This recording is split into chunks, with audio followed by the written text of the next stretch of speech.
আসসালামু আলাইকুম। ধুমকল.com-এ আপনাকে স্বাগত।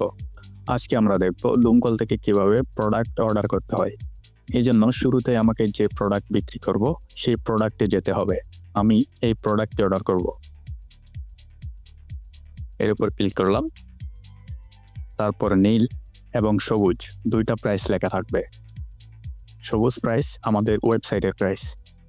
এই প্রাইসের উপরে যত সেল করবেন সেটা আপনার প্রফিট, আর নীল প্রাইস হলো বেস্ট রিসেলিং প্রাইস। আপনি চাইলে এই প্রাইসের কম কিংবা বেশি সেল করতে পারবেন। প্রোডাক্ট অর্ডার করার সময় অবশ্যই সাইজ এবং কালার দেখে সিলেক্ট করে অর্ডার করবেন। এখন এই রিসেলিং প্রাইসের ঘর, আপনি কাস্টমারের নিকট যে দামে বিক্রি করছেন সেটা এখানে লিখবেন। মনে রাখতে হবে এই দাম যেন ওয়েবসাইটের সবুজ অ্যাডমিন প্রাইস থেকে অন্তত 10 টাকা বেশি হয়। আমি এটি কার্টে অ্যাড করে নেব এবং আমি আরও একটি প্রোডাক্ট কার্টে অ্যাড করে নেব, যেহেতু আমি 2টি প্রোডাক্ট অর্ডার করব। প্রোডাক্টটির ছবির উপর ক্লিক করলাম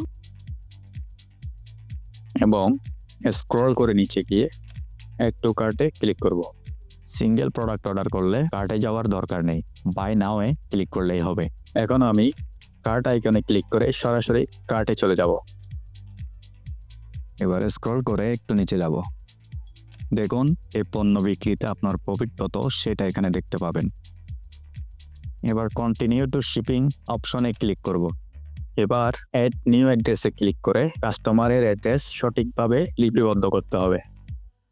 আমি অ্যাড নিউ অ্যাড্রেসে ক্লিক করলাম। এবার কাস্টমার নেম অ্যান্ড এরিয়া অপশনে লিখে ফেলবো নাম।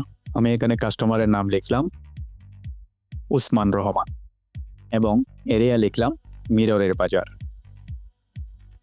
এবার কান্ট্রি সিলেক্ট করব বাংলাদেশ এবং স্টেট। এখানে কাস্টমারের জেলা সিলেক্ট করবেন।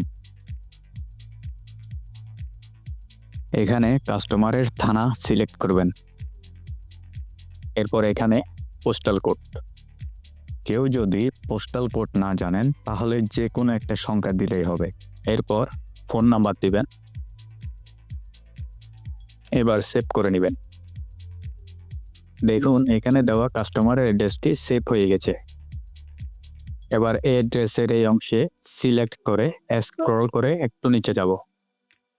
এবার কন্টিনিউ টু ডেলিভারি ইনফোতে ক্লিক করব। এবার স্ক্রল করে একটু নিচে যাব এবং কন্টিনিউ টু পেমেন্ট অপশনে ক্লিক করব। এবার এনি অ্যাডিশনাল ইনফোতে আপনার যদি কোনো অতিরিক্ত তথ্য বা কোনো কিছু লেখার থাকে সেটি লিখে ফেলবেন এবং স্ক্রল করে একটু নিচে যাব। এবার এখানে I agree to the terms and conditions এই অপশনে সিলেক্ট করে দিবেন। একটু লক্ষ্য করুন অ্যাডভান্স পেইড, এখানে আপনি যদি কাস্টমারের থেকে কোনো অ্যাডভান্স নিয়ে থাকেন সেটি লিখে ফেলবেন এবং যত টাকা অ্যাডভান্স নিয়েছেন সেটি আপনার ওয়ালেট ব্যালেন্স থাকতে হবে। আমি যেহেতু কোনো অ্যাডভান্স নিইনি সেজন্য 0 লিখলাম এবং মনে রাখবেন অর্ডার সাবমিটের জন্য অবশ্যই আপনার ওয়ালেট ব্যালেন্স ন্যূনতম 30 টাকা থাকতে হবে। এবার কমপ্লিট অর্ডার বাটনে ক্লিক করব। দেখুন আমার অর্ডারটি সাবমিট হয়ে গেছে। এখন অর্ডারটির ডিটেলস দেখার জন্য পারচেজ হিস্টরিতে ক্লিক করব। এবার এখানে 3 লাইনে ক্লিক করব। এখানে আপনার অর্ডারটির সম্পূর্ণ ডিটেলস দেখতে পাবেন এবং প্রোডাক্টটি যখন কুরিয়ারে দেওয়া হবে তখন এখান থেকে আপনি আপনার অর্ডার ট্র্যাক করতে পারবেন। ধন্যবাদ।